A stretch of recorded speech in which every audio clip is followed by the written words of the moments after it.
केशव जी, आप जो कर रहे हैं ना, मुझे नहीं लगता आप सही कर रहे हैं। मुझे ऐसा लगता है आपको एक बार फिर से सोच लेना चाहिए। शिमोना सही कह रही है सर। भावनाओं में बहकर आप ये निर्णय ले रहे हैं। बिल्कुल सर, और हम तो आपके शुभचिंतक हैं। आपको सिर्फ इसके परिणाम से वाकिफ करा रहे हैं।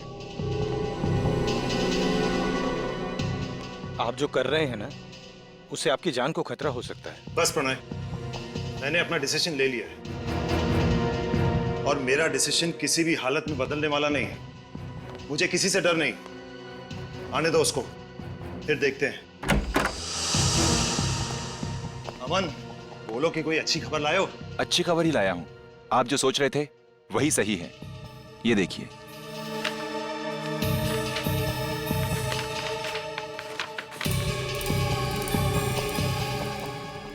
शिमोना, वो कागजात देना। जी। पेन।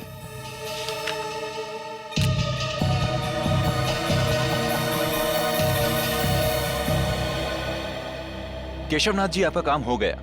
अब आप बेफिक्र हो जाइए। मुझे नहीं लगता ये इतना आसान है। ये बात पता लगते ही तूफान आने वाला है। तो फिर आने दो तूफान, हम तैयार हैं।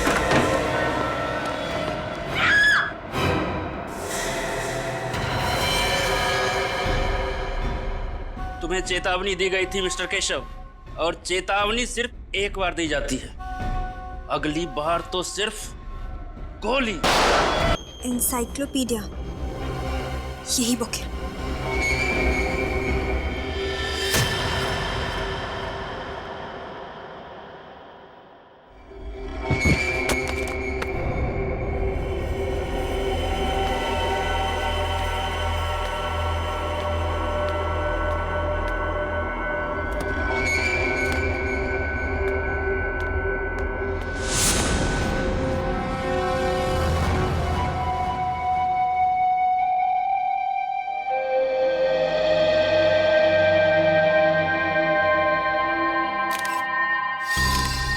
गले में छेद है, किसी नुकीली चीज से वार किया गया है और शायद उसी वजह से इसकी मौत हो गई। लेकिन सर, हमें तो ऐसी कोई चीज मिली नहीं यहाँ से। हो सकता है खूनी अपने साथ ले गया।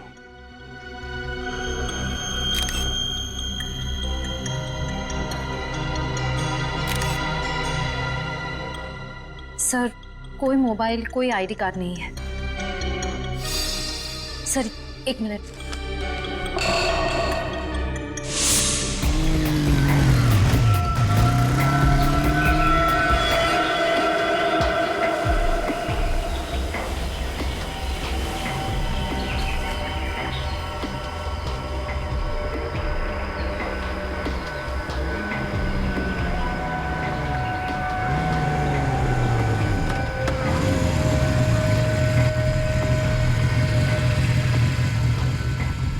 क्या करना है मुझे?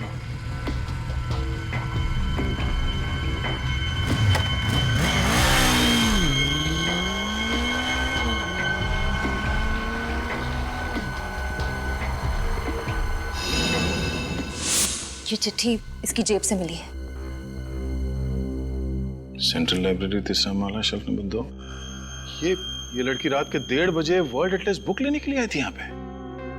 क्यों? हाँ सर, और सर वो किताब यहाँ से गायब भी है। ओह, बड़ी अजीब बात है। रात के 1:30 बजे ये लड़की यहाँ वर्ल्ड एटलस बुक लेने आती है और उसी की मौत हो जाती है, और वो बुक भी यहाँ से गायब है। इसका मतलब है कोई और भी था जो बुक लेने के लिए आया था। उस किताब में ऐसा क्या हो सकता है? सर वो तो एक सिंपल मैप्स की बुक है। बुक भले ही सिंपल हो, लेकिन कोई ना कोई बात तो जरूर है सर। लगता है उस बुक के साथ छेड़छाड़ की गई होगी। सचिन, बाहर जाके पता करो किसी ने इन लोगों को अंदर बाहर आते जाते देखा है क्या। ये वर्ल्ड एटलस बुक आखिरी बार कौन लेके गया था? सर एक मिनट।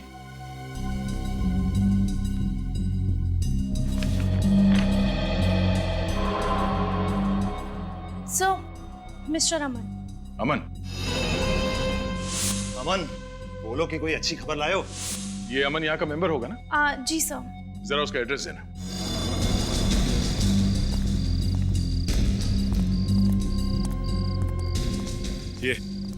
ये पीछे का गेट तो हमेशा बंद रहता है। अगर वो लड़की यहां से आई है इस तरफ से, वो जो औरत कैंडल बेच रही है उसे पता होगा। लो पूछते हैं। Excuse me. 10 का एक कैंडल है सर, कितने कैंडल्स दूं? देखिए हम लोग कैंडल लेने नहीं आए, आपसे कुछ पूछना था। आप यहाँ पर कब से हैं? जी मैं शाम से लेके सुबह तक यहाँ बैठती हूँ, कैंडल बेचती हूँ।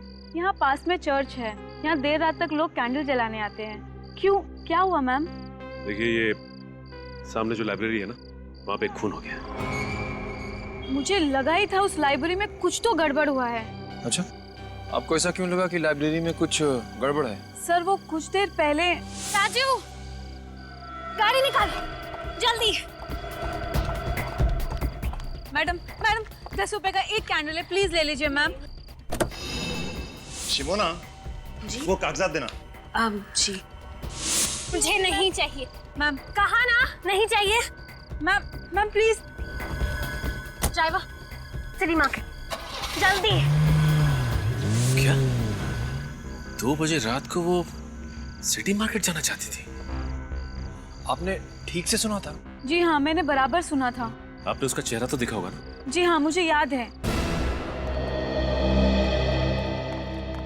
मिस्टर अमन का यही घर है? जी हाँ। और ये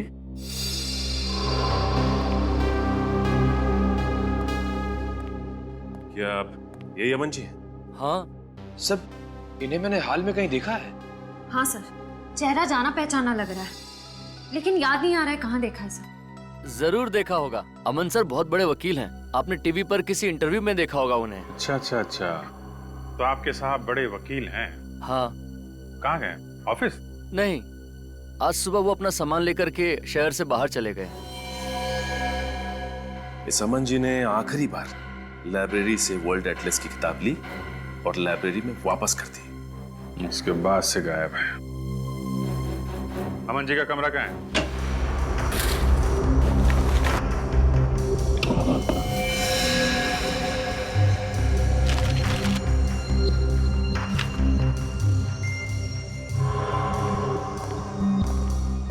सर अलग अलग देशों के कटे हुए नक्शे मिले हैं।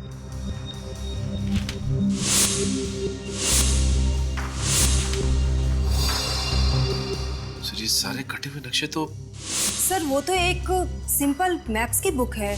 वर्ल्ड एटलस बुक है। अमन जी ने इसे कैंची से इस तरह से काटा क्यों होगा? उस वर्ल्ड एटलस बुक को हथियार बनाने के लिए। उस बुक में से सारे पन्ने काटे, उसके अंदर कोई नुकीली चीज रखी जो किताब खुलते ही पिस्टन के जरिए तेजी से बाहर निकली और उस लड़की का खून हो गया। सर अमन का फोन बंद आ रहा है। वो तो होना ही था। सर ये देखिए सर, फटे हुए music notes. Music notes? Sir उसने म्यूजिक नोट फाड़ के फेंका क्यों होगा? लेकिन अमन सर को तो संगीत का शौक ही नहीं है। तो ये देखिए, ये वायर और ये स्प्रिंग।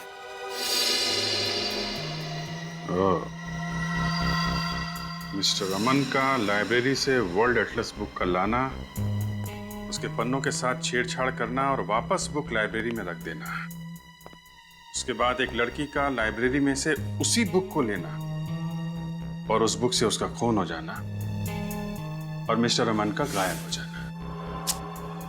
ये कोई इत्तेफाक नहीं है, साजिश है, साजिश। सोची समझी साजिश। रात के 1:30 बजे एक अनजान औरत सेंट्रल लाइब्रेरी में घुसती है और वहां से एक ऐसी किताब उठाती है जिसके अंदर हथियार छुपा के रखा गया था और शायद कोई संदेशा भी। और उसी हथियार से उस अनजान औरत का खून हो जाता है। फिर कोई वो किताब चुरा लेता है, वो भी एक अनजान औरत। सर मुझे ऐसा लगता है कि दोनों औरतों को वर्ल्ड एटलस की जरूरत होगी और बुक एक ही थी, इसलिए दोनों में झगड़ा हो गया। दूसरी वाली औरत ने पहली वाली को मार दिया और बुक ले ली। सर रात के 1:30 बजे एटलस को लेकर दोनों औरतों के बीच में झगड़ा हुआ और एक ने दूसरे को मार दिया, केस खत्म, है ना? वाह। सर अजीब बात यह है कि लाइब्रेरी से किताब चुराने के बाद वो औरत अपने ड्राइवर से कहती है कि वो उसे सिटी मार्केट लेकर जाए। सर इतनी रात में सिटी मार्केट में ना तो कोई दुकान खुली होगी ना ही कोई कॉफी शॉप। वही तो रजत, वही तो समझ में नहीं आ रहा है कि क्यों। सर ऐसा भी तो हो सकता है कि वो औरत सिटी मार्केट के आसपास ही कहीं रहती हो।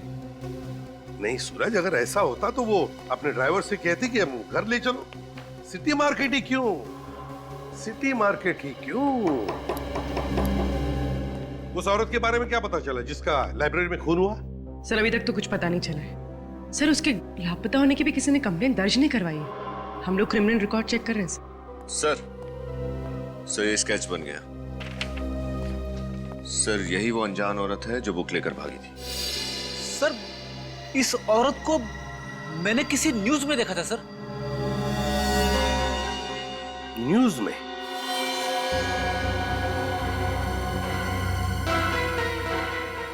न्यूज में? अब याद आ गया, अब याद आ गया। उद्योगपति केशवनाथ जी के फार्म हाउस में जो आग लगी थी उसकी खबरें सारे अखबारों में छपी थी। उसी में मैंने इन दोनों का फोटो देखा है। सर ये हादसा तो 2 हफ्ते पहले ही हुआ था। पूर्वी सर, ये अखबार में जिस औरत का फोटो है उसकी शक्ल और ये स्केच वाली औरत की शक्ल कितनी मिलती जुलती है। सर लेकिन ये तो शिमोना है। मैम आपने पक्का इसी औरत को देखा था? जी सर, पक्का मैंने इसी को देखा था। सर अगर शिमोना जिंदा है तो अमन ने पुलिस में झूठी रिपोर्ट क्यों लिखवाई? सर और शिमोना ने लाइब्रेरी में उस लड़की की हत्या क्यों की? कोई ना कोई राज जरूर था केशवनाथ जी के फार्म हाउस में जो उस आग में जलकर खाक हो गया। सारे चक्कर के पीछे ये अमन ही है। अमन? हाँ सर, इसलिए मिस्टर अमन ने शिमोना जी के लिए वो म्यूजिक नोट्स में वो संदेशा छोड़ा होगा, क्योंकि दोनों खुले में तो आमने सामने आ नहीं सकते थे। अमन और शिमोना, क्या क्या कनेक्शन हो सकता है इन दोनों के बीच में? और फिर ये शिमोना इतनी रात गए सिटी मार्केट किस लिए गई थी? सर अमन के घर से हमें कुछ फटे हुए कागज मिले जिन पर कुछ म्यूजिकल नोट्स लिखे हुए। सर इस वर्ल्ड एटलस का म्यूजिकल नोट से क्या कनेक्शन हो सकता है? उस वर्ल्ड एटलस में कुछ तो ऐसा होगा जिसकी वजह से शिमोना सीधे इस मार्केट में आ गई। सर रात के समय लाइब्रेरी से सिटी मार्केट पहुंचने में लगभग 10-15 मिनट लगते हैं। उस कैनल बेचने वाली औरत ने हमसे कहा था कि उसने शिमोना को 1:45 बजे देखा होगा, तो वो इस मार्केट में 2 बजे तक पहुंच गई होगी। हाँ लेकिन उस समय तो मार्केट बिल्कुल सुनसान रहा। मुझे नहीं लगता कि किसी ने शिमोना को या उसकी गाड़ी को देखा होगा। फिर भी ट्राई करते हैं, हो सकता है किसी ने कुछ देखा हो। तुम इस तरफ पूछो, मैं उस तरफ के दुकानदारों से पूछता हूँ।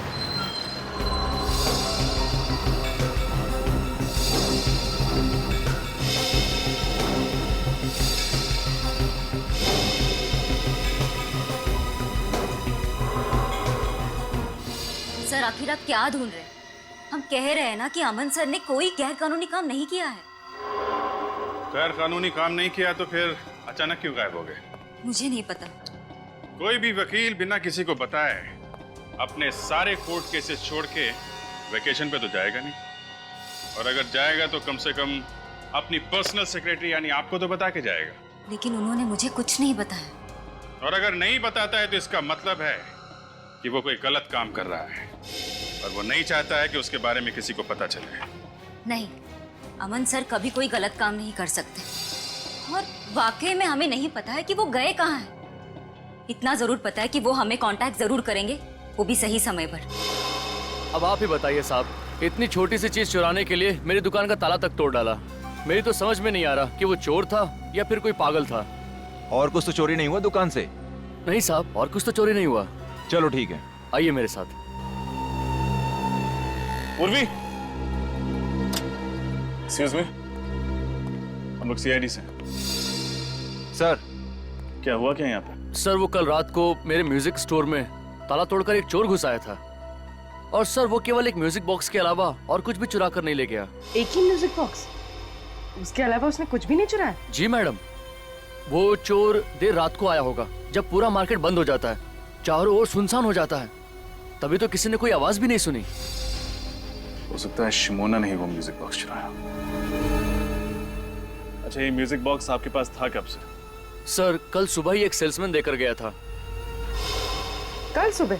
जी मैम, उस सेल्समैन ने बतौर सैंपल वो म्यूजिक बॉक्स मेरे पास रखा था और कहा था कि एक म्यूजिक कंपनी ने एक नया आइटम लॉन्च किया है, वो म्यूजिक बॉक्स में कस्टमर को दिखाकर मैं और 20 के ऑर्डर भी ले लूंगा। और उसने कहा कि वो 2 दिन के बाद आएगा ऑर्डर लेने के लिए, तभी वो सैंपल वाला म्यूजिक बॉक्स लेकर जाएगा। सर उसने वो सैंपल पीस बेचने के लिए मना किया था। अब आप ही बताइए मैं उसको क्या जवाब दूंगा। ये सेल्समैन पहले भी आया था आपकी दुकान पर? जी नहीं सर, वो सेल्समैन हमारे लिए नया था, पहले कभी नहीं देखा। यही था? हाँ सर, यही था वो आदमी। Thank you. मुझे लगता है अमन यहाँ सेल्समैन बनकर आया और उसने इस दुकानदार को वो म्यूजिक बॉक्स बतौर सैंपल दिया ताकि ये दुकानदार उसे बेच ना पाए और शिमोना आकर उसे चुरा ले। सर जरूर उस किताब में कोई कोड या मैसेज होगा जिसमें लिखा होगा कि शिमोना को म्यूजिक बॉक्स इस मार्केट से चुराना है। लेकिन सेंट्रल लाइब्रेरी से सिटी मार्केट से म्यूजिक बॉक्स, ये कोड्स का चक्कर कुछ समझ में नहीं आया।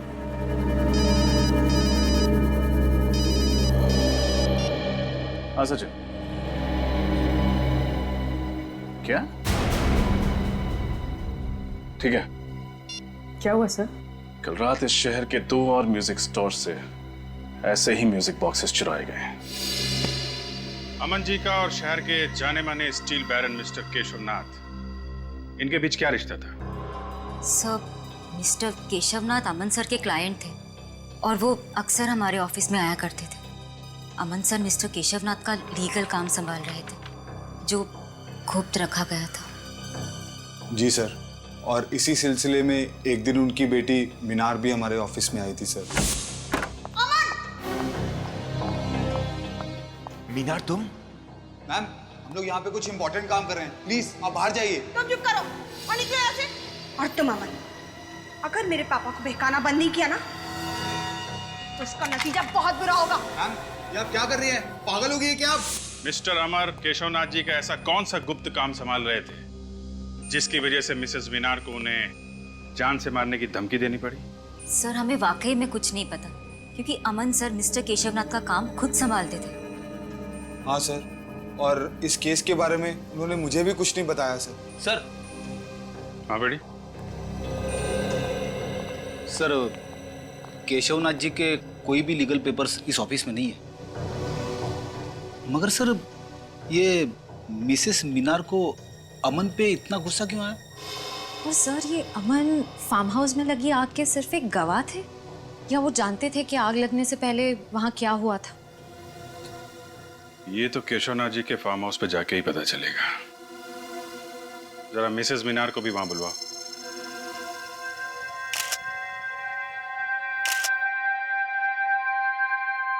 आप लोग इस पूछताछ से हमें कब बख्शेंगे?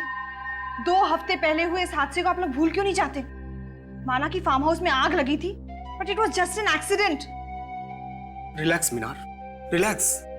सीआईडी वाले आपके पापा का फार्म हाउस का तलाशी लेना चाहते हो तो लेने दो, उन्हें उनका काम करने दो। थैंक यू मिस्टर भास्कर, कम से कम आप हमारे काम को समझते हैं। देखिए मिसेस मीनार, हम सिर्फ अपनी ड्यूटी कर रहे हैं।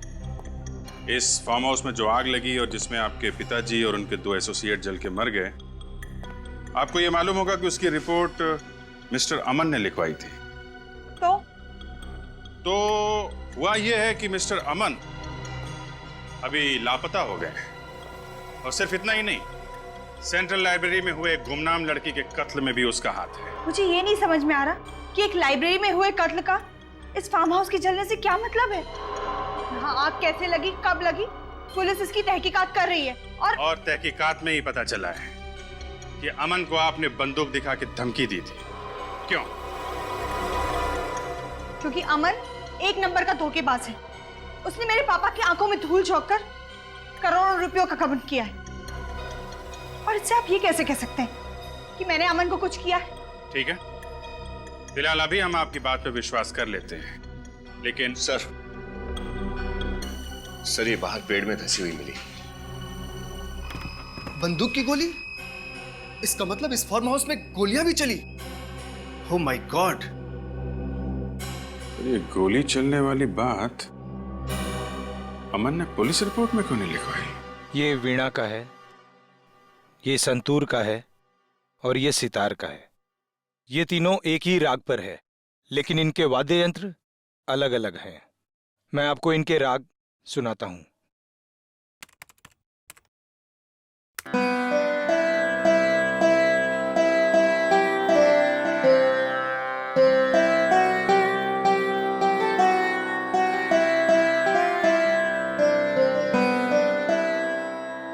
ये वीणा था, अब आप संतूर सुनिए।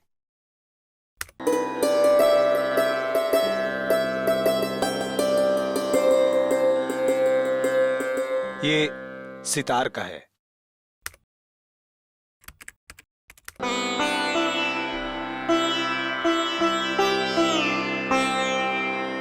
कहीं इन नोट्स में कुछ छुपा हुआ संदेश तो नहीं है, कोई हिडन मैसेज? नहीं नहीं, ये तो शुद्ध संगीत है। अब आपके वक्त और आपकी मदद के लिए शुक्रिया। नमस्कार। ये अमन तो एक वकील है ना, तो भला एक वकील शिमोना को शास्त्रीय संगीत के जरिए अपना मैसेज क्यों भेजेगा? सर, और शिमोना ने वही म्यूजिक बॉक्सेस चुराए जिसपे ये एक ही राग 3 अलग अलग म्यूजिकल इंस्ट्रूमेंट्स पे बजाए गए हैं। सर, हो सकता है कि इन 3 अलग अलग इंस्ट्रूमेंट से बजाया गया राग किसी व्यक्ति या किसी जगह के बारे में इशारा कर रहा हो। अब बस ये पता करना है कि संगीत के ये सुर किस जगह या फिर किस इंसान से जुड़े हुए हैं। मिसेस मीनार, अब तो आपको यकीन हो गया होगा कि फार्म हाउस में आग लगना कोई हादसा नहीं था। यहाँ पे गोलियां चली थी, गोलियां। सर, हाँ बेटी। सर, पुलिस की फॉरेंसिक रिपोर्ट के मुताबिक उस वक्त यहाँ पे जो थे वो सब आग में जलकर राख हो गए थे, और उनकी बाकी बची जो हड्डियां हैं वो अभी भी उन्हीं के लैब में है। तो एक काम करो, उन हड्डियों को अपने फॉरेंसिक लैब में भिजवा दो, डॉक्टर साळुंखे के पास। Yes sir. What nonsense! मुझे अपने पापा का अंतिम संस्कार करना है। देखिए मैडम, पहले हमें ये पता लगाना है कि एग्जैक्टली यहाँ पे हुआ क्या था। फिर आपके पिता की हड्डियों की शिनाख्त भी अभी बाकी है, तब तक आपको इंतजार करना ही पड़ेगा। सर ये देखिए क्या मिला, साइड से थोड़ा जला हुआ।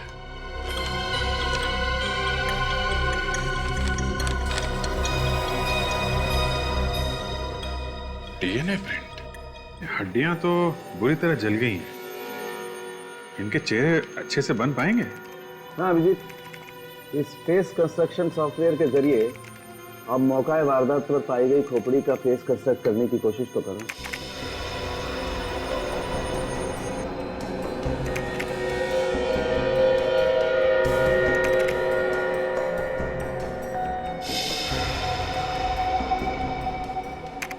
ये देखिए, इसमें कोई भी केशवनाथ जी या शिमोना जैसा नहीं दिखता, लेकिन ये तो प्रणय है। यानी कि प्रणय वाकई में उस रात जल के मर गया था? नहीं प्रणय, प्रणय की मौत गोली लगने की वजह से हुई। ये दोनों कौन है? मेरे जरा इन लोगों को बुला के ला। आइए।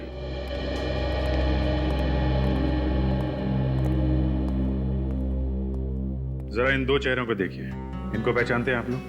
कभी ये देखा है? इनमें से हम किसी को नहीं जानते। हमें क्या पता कौन है ये लोग?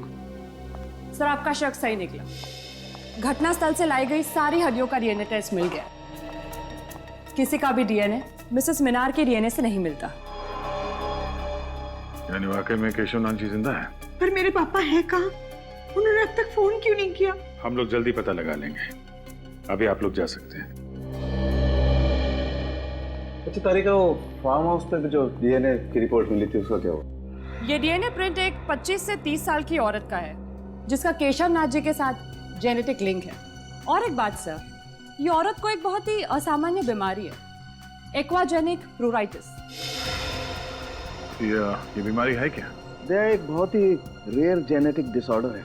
इसके रोगी को पानी से एलर्जी होती है। जरा सा भी पानी अगर शरीर में कहीं भी लग जाए तो बहुत जबरदस्त एलर्जी होती है, खुजली होती है।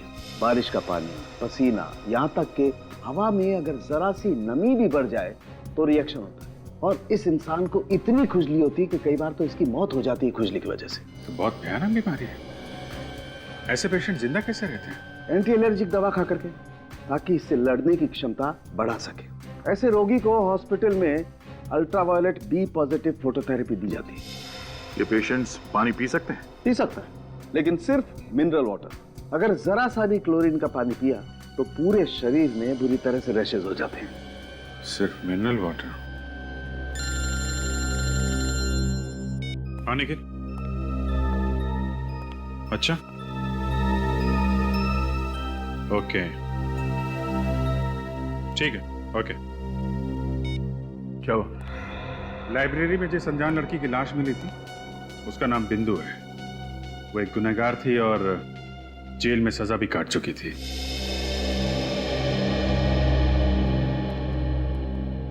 सीआईडी मुंबई टीम से आपसे सुबह फोन पे बात हुई थी। यस सर, बैठिए ना।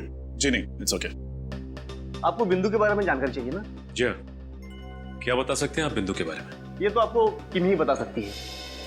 किमी? कौन किमी? किमी और बिंदु दोनों एक ही सेल में थी और दोनों एक ही दिन रिहा हो गए।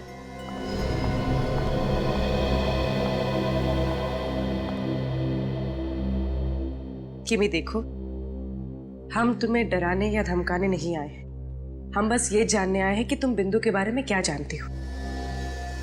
वो बिंदु क्या? बिंदु ने मेरे को पैसे का लालच दिया था और बोला था किसी काम में उसका साथ देने को। कैसा काम? वो तो सर उसने नहीं बताया। किसने सौंपा था काम? सब ये भी नहीं बताया उसने। बोला था टॉप सीक्रेट है। और साहब मैंने पूछा भी नहीं, अपने को तो सिर्फ पैसों से मतलब था साहब, इसलिए नहीं पूछा। कहाँ गई थी तुम उसके साथ? Central library, Mumbai. Central library? इसका मतलब बिंदु पहले भी गई थी लाइब्रेरी? हाँ सर। क्यों गए थे तुम दोनों वहां? सर बिंदु और मैं सॉफ्टवेयर इंजीनियर बनकर गए थे उस लाइब्रेरी में। बिंदु को कुछ कंप्यूटर से जानकारी चाहिए थी और मैं बाहर निगरानी कर रही थी कि अगर कोई आसपास दिखाई दे तो तुरंत इत्तला कर दूं बिंदु को। पर वो जानकारी जो उसे चाहिए थी उसे मिली? नहीं सर। सर, लाइब्रेरी के कंप्यूटर से ऐसी क्या जानकारी हासिल करना चाहती थी बिंदु? पता नहीं, लेकिन ये पक्का है कि फार्म हाउस पे किए गए खून का राज जरूर उस लाइब्रेरी में छुपा है। मुझे प्रणय को वहां जाने ही नहीं देना चाहिए था। केशवनाथ जी की प्रॉब्लम में उसको पढ़ने की क्या जरूरत थी? किस प्रॉब्लम की बात कर रही हैं? प्रणय और शिमोना केशवनाथ जी के बिजनेस एसोसिएट थे। केशवनाथ जी को अपनी बेटी मीनार पर बिल्कुल भरोसा नहीं था, इसलिए वो चाहते थे कि अपनी जायदाद को किसी ट्रस्ट में रख दें।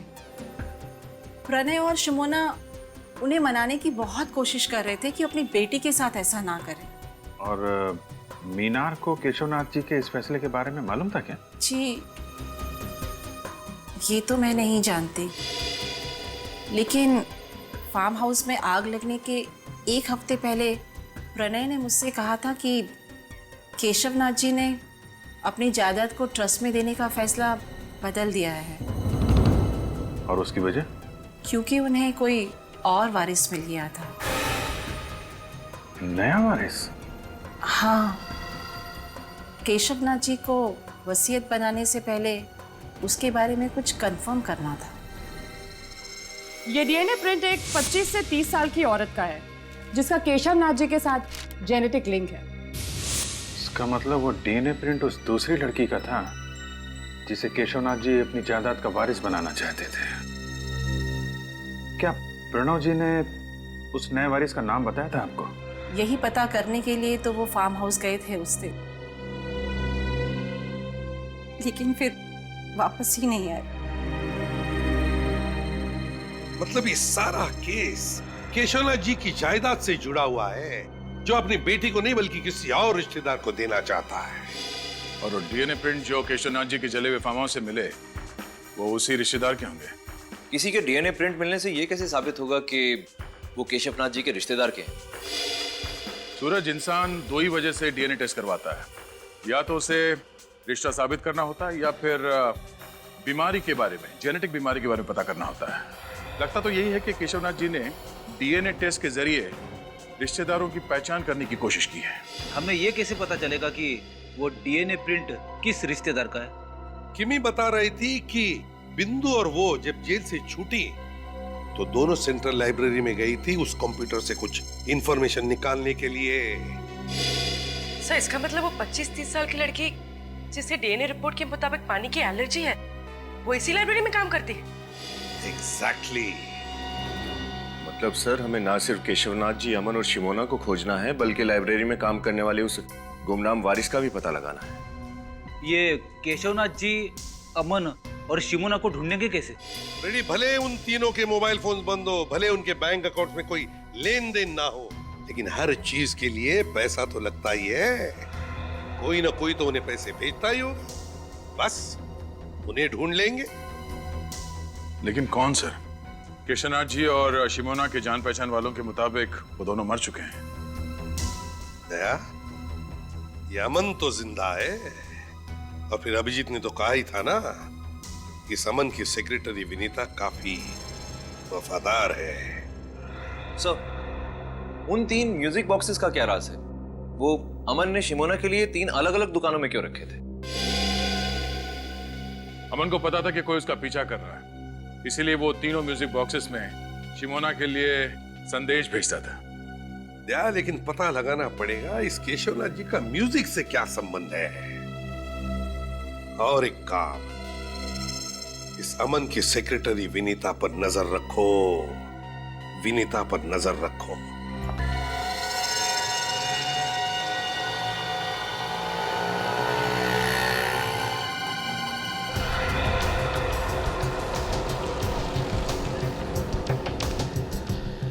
दोस्त इस समय तक बाहर आ जाती है, आज कहाँ रहेगी?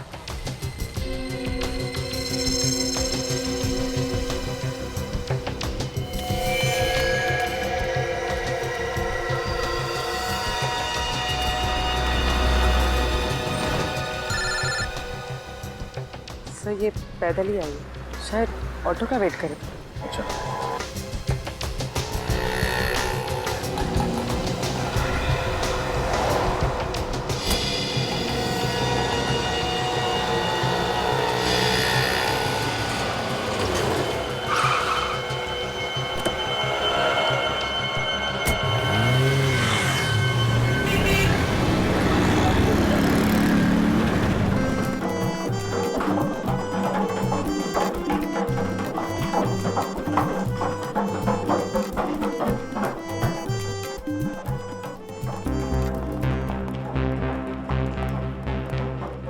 जरा देखो अलंकार जी कहाँ हैं?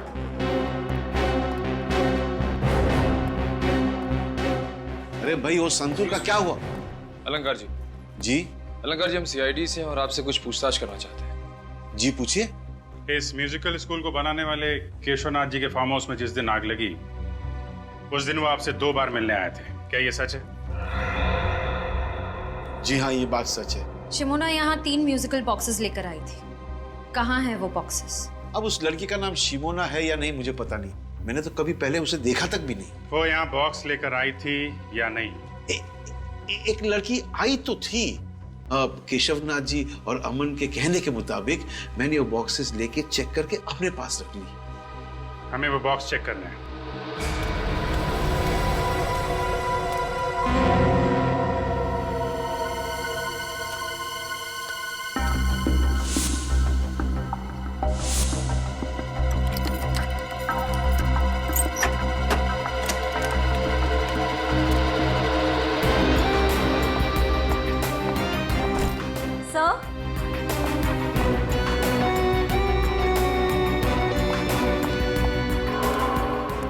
सर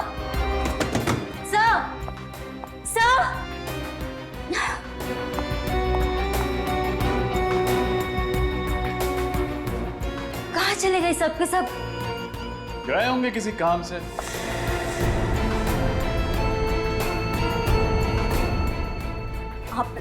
आप लोग यहाँ? जी हाँ, हम लोग यहाँ क्योंकि हमारा तो काम ही है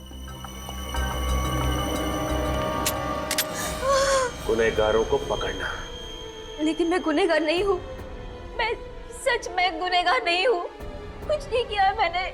गोली मत चलाना प्लीज, बंदूक पीछे रखो, बहुत डर लगता है मुझे बंदूक। और झूठ बोलने से डर नहीं लगता? मुझे माफ कर दो सर, मैंने झूठ कहा था कि मैं अमन सर के बारे में कुछ नहीं जानती। मैं तो सिर्फ उनके ऑर्डर्स को फॉलो कर रही थी। अमन सर, मिस्टर केशवनाथ और शिमोना मैडम यही छुपे हुए थे। इसका मतलब ये तीनों इस षड्यंत्र में मिले हुए थे। तुम्हारे पास अमन और शिमोना का नंबर होगा? हाँ सर। फोन लगाओ, पूछो कहाँ है।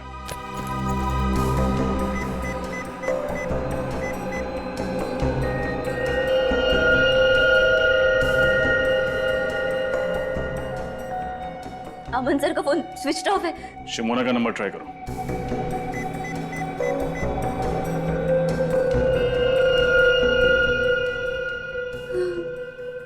उनका फोन भी बंद है।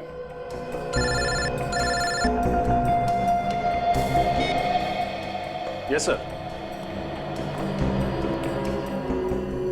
क्या? तो इस वजह से अमन, शिमोना और केशवनाथ को यहां से गायब किया गया है? सर हम लोग आ रहे हैं। क्यों सर? कुछ नहीं सचिन, केस खत्म करने का टाइम आ गया है। नैना, उनको भी बुलाकर ले आओ, दोनों नई ट्रेनीज हैं, उनको अच्छा लगेगा। हाँ, लंच टाइम हो गया है, भूख तो लगी होगी।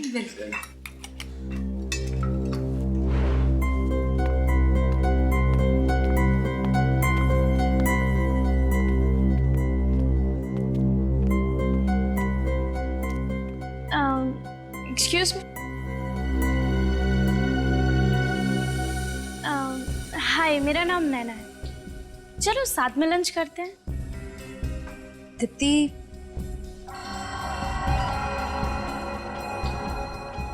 लंच के लिए बुला रहे हैं। ठीक है पूजा। ठीक है, हम आते हैं। ओके।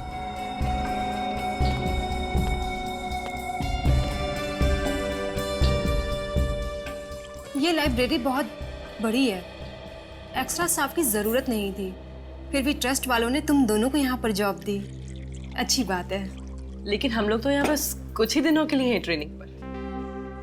वैसे लाइब्रेरी में इतने ही स्टाफ मेंबर्स हैं या और कोई भी है? नहीं तो हम ही सब हैं, काम मैनेज हो जाता है। अब थैंक्स, मैं बाहर का पानी नहीं पीती, मैं अपना पानी खुद कैरी करके चलती हूँ। क्यों? आपका पानी हमारे पानी से अलग है क्या? हाँ, ये पानी घर से लेके आती है, इसे बाहर के पानी से एलर्जी है। पानी से एलर्जी? कहीं आप मजाक तो नहीं कर रही? वो मजाक नहीं कर रहे, सच्ची बोल रही है। एक्चुअली क्या है, मैं अगर क्लोरीन का बाहर का पानी पीऊं तो उससे मेरी मौत भी हो सकती है। इसके रोगी को पानी से एलर्जी होती है और इस इंसान को इतनी खुजली होती है कि कई बार तो इसकी मौत हो जाती है खुजली की वजह से। ये पेशेंट्स पानी पी सकते हैं? पी सकता है, लेकिन सिर्फ मिनरल वाटर। अगर जरा सा भी क्लोरीन का पानी पिया तो पूरे शरीर में बुरी तरह से रैशेज हो जाते हैं। क्या? I am so sorry. No no, it's okay.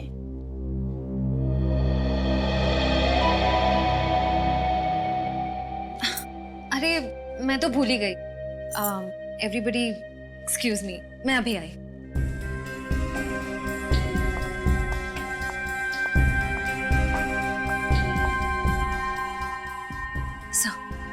Sir, नैना वही लड़की है जिसे केशवनाथ जी अपना वारिस बनाना चाहते थे। क्या वसीयत उसके हाथ लग गई? नो, फिर तो वो नैना पर हमला करने की जरूर कोशिश करेगा। डोंट वरी सर, हम नैना पर नजर रखेंगे। Yes sir. नैना, बैठो। तुमने अभी तक वो लिस्ट नहीं बनाई। रजिस्टर में नए बुक्स के स्टॉक की एंट्री करनी थी, वो कब करोगी? सर वो मुझे कुछ नहीं सुनना है। आप सब घर जा सकते हो, लेकिन नैना तुम अपना काम खत्म करके ही घर जाओगे। Okay sir.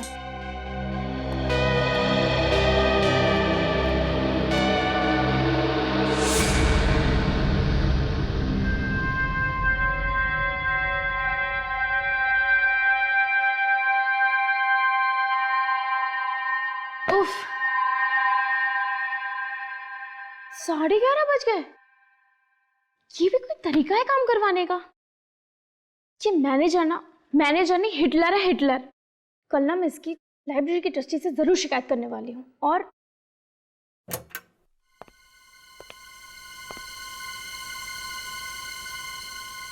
कौन है? सिक्योरिटी, सिक्योरिटी, कौन है? कौन है? कौन है वहां?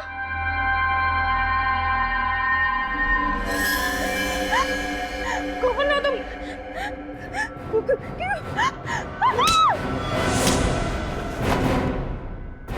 ओ, तुम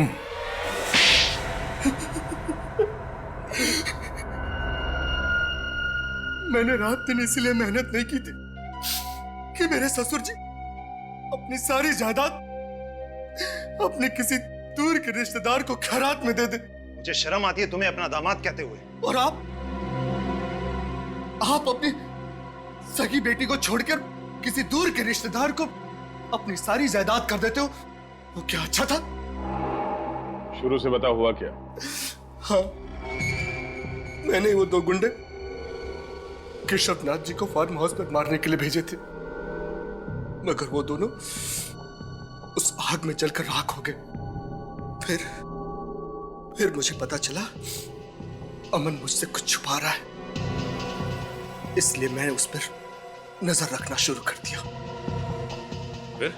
फिर मुझे पता चला कि केशवनाथ जी और शिमोना उस आग में नहीं जले थे, दोनों बच गए थे।